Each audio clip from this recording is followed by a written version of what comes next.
أعوذ بالله من الشيطان الرجيم. Saya bahkan pernah sekolah di pesantren di Darul Arqam di Garut. Ya, Masya Allah, masuk kelas jam 5 subuh dengan seragam, pakai sepatu. Kalau pakai sendal nggak bisa masuk, Pak, kecuali pakai surat izin. Pakai seragam. Ada yang belajar fisika, matematika, kimia, nahu, sorof, tafsir dan sebagainya. Keluar jam berapa? Jam 9 malam. Masya Allah, jam 9. Kadang kami suka iseng kalau ditanya, di mana sekolahnya? Masya Allah, di Thanawiyah 59. Masuk jam 5, keluar jam 9 malam. Dengan pakaian yang sama, keadaan yang sama. Jam 5 masuk, 6:15 keluar, makan, jam 7 masuk lagi. Keluar setengah 12, sholat zuhur, istirahat, jam 3. Kemudian setengah 4, jam 4 masuk lagi, keluar setengah 6, istirahat, masuk lagi setengah 8, keluar jam 9. Terus setiap hari. Kadang setelah itu mengulang lagi materi. Saya pergi ke masjid, mengulang lagi. Apakah meninggalkan tahajud? Tidak. Masih bisa bangun malam. Dan enak, nyaman, biasa saja. Ya, kami kuliah juga sama, masih bisa sholat malam, nggak ada penghalang.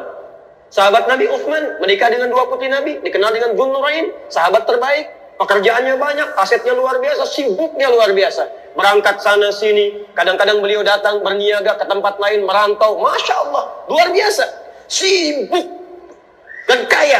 Saking kayanya sampai sekarang asetnya masih ada. Di Madinah sekarang masih ada. Ya, seperti yang pernah saya jelaskan dulu, sekarang akan dibangun hotel.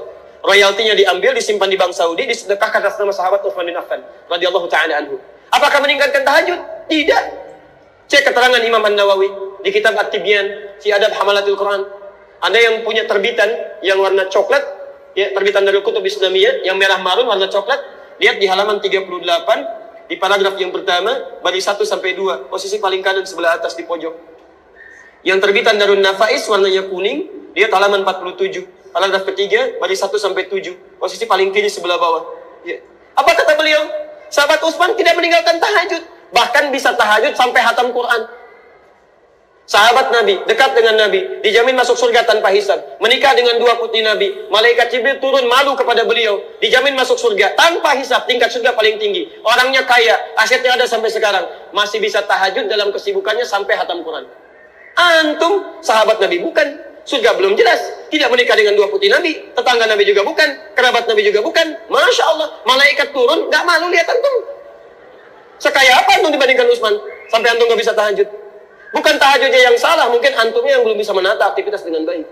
Pasti bisa. Cara belajarnya barangkali yang butuh strategi yang lain. Ya, orang lain bisa, kenapa antum tidak? Tanya teman sekelas antum, apakah semuanya sesibuk antum begitu? Jangan-jangan materi kuliahnya sama, SKS-nya sama, dosennya sama, pelajarannya sama, ujiannya sama. Teman antum bisa tahajud, antum tidak bisa. Apa yang salah dengan antum? Jelas? Jadi bahasa lembutnya, coba kembali lagi lihat, barangkali ada pekerjaan banyak yang tidak penting, yang tidak spesifik, yang tidak prioritas, sering dikerjakan sehingga menghambat untuk ibadah. Bikin rencana yang baik lagi ya, insya Allah. Quran surah Al-Insyirah, فَإِذَا فَرَغْتَ فَانْصَبْ وَإِلَىٰ رَبِّكَ فَارْغَب. Jadi antum susun dulu rencananya. Saya kalau terbiasa begini, kalau saya mau datang ke satu tempat, itu saya pelajari dulu. Ya, dulu saya belajar alhamdulillah. Pertama kali guru yang mengajarkan saya dari Timur Tengah itu dari Madinah. Ada Syekh Faiz, Syekh Ali, saya masih ingat betul. Kemudian ada Syekh Afifi, Syekh Afifi, Dr. Sultan, kan? Sampai saya belum berangkat, sampai saya pengen ke Madinah waktu itu. Ya, dan diberikan rekomendasi, alhamdulillah. Ya, dan orang yang dekat ya dengan orang-orang di sana, dan bisa dikatakan secara kemanusiaan, ikhtiar manusia, kalau sudah diberikan, insya Allah nggak ditolak gitu. Tapi Allah berkehendak lain. Ya, terjadi bom Bali pada saat itu, akses ditutup, tidak ada penerimaan beasiswa. Masya Allah, harap-harap ke Madinah Munawwarah, sampainya ke Madinah Ciputat. Masya Allah, kuliah di sana, masuk mengambil dari jurusan yang kerjasama dengan Al-Azhar, Dirasat Islamiyah wal Arabiyah. Gurunya dari Mesir, ada dari Mesir, dari India, dari macam-macam, termasuk dari MUI. Antum tahu, setiap saya punya keinginan, saya keluarkan buku-buku Madinah, saya baca, saya keluarkan kurikulumnya. Fakultas ini bacaannya, ini buku-bukunya. Ketika ada di Mesir, saya baca semuanya. Orang Al-Azhar belajar apa? Semester 1, semester 2, jurusannya apa? Bukunya saya kumpulkan, saya pelajari. Dan kadar Allah, ya, kami diminta untuk ke Libya. Begitu berangkat ke Libya, sebelum berangkat saya telepon orang Libya. Pelajarannya apa? Masya Allah, apa saja? Jurusannya apa saja? Saya turunkan semua kitabnya. Saya baca, saya pelajari, saya bikin peta.